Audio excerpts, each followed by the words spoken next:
ভারত ও পাকিস্তানের মধ্যকার উত্তেজনা যেন এক রক্তক্ষয়ী যুদ্ধেরই আভাস দিচ্ছে। পহেলগামের হামলার পর যে কূটনৈতিক টানাপোড়েন তা বন্ধের কোনো আলামত এখনো দেখা যাচ্ছে না। ভারতকে ঠেকাতে যেমন মরিয়া পাকিস্তান, পাকিস্তানকে ঠেকাতে ভারত, যেন বাঘ সিংহের লড়াই। এবার সেনাদের মহড়ায় পাকিস্তানের সেনাপ্রধান ট্যাঙ্কে দাঁড়িয়েই দিলেন কড়া বার্তা।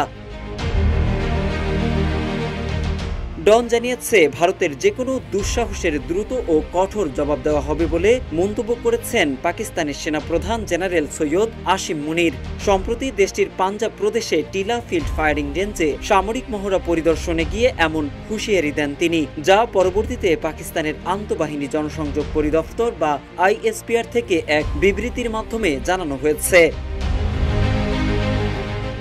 সেনাদের মহড়ায় একটি ট্যাঙ্কের উপর দাঁড়িয়ে পাকিস্তানের সেনাপ্রধান বলেন, কোনো অস্পষ্টতা নেই, ভারতের যে কোনো সামরিক দুঃসাহসের দৃঢ়, দ্রুত ও কঠোর জবাব দেওয়া হবে।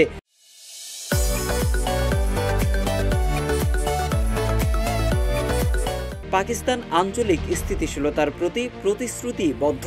তিনি জানান, জাতীয় স্বার্থ রক্ষায় তাদের প্রস্তুতি এবং সংকল্প অত্যন্ত দৃঢ়।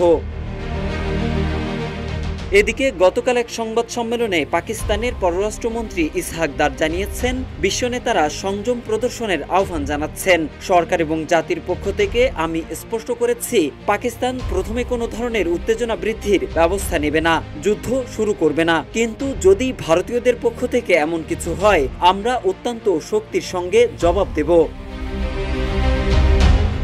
সামা টিভি জানিয়েছে, পাকিস্তান পিপলস পার্টির চেয়ারম্যান বিলাওয়াল ভুট্টো জারদারি নয়াদিল্লিকে কড়া হুঁশিয়ারি দিয়ে বলেছেন, যদি ভারত আক্রমণ করে তাহলে মনে রাখবেন, হয় সিন্ধু নদীতে পানি প্রবাহিত হবে, নয়তো তাদের রক্ত প্রবাহিত হবে।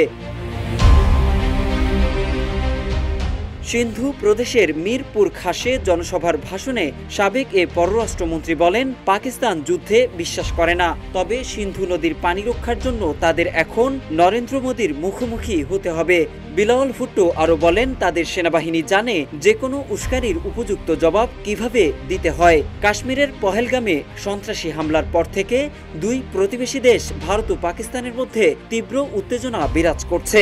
এর সঙ্গে পাকিস্তান পরোক্ষভাবে জড়িত আছে এমন অভিযোগ তুলেছে নয়াদিল্লি। এরপর পাল্টাপাল্টি নানা পদক্ষেপ নিতে দেখা গেছে দুটি দেশকেই। মোহাম্মদ সাইফুল ইসলাম, ইত্তেফাক।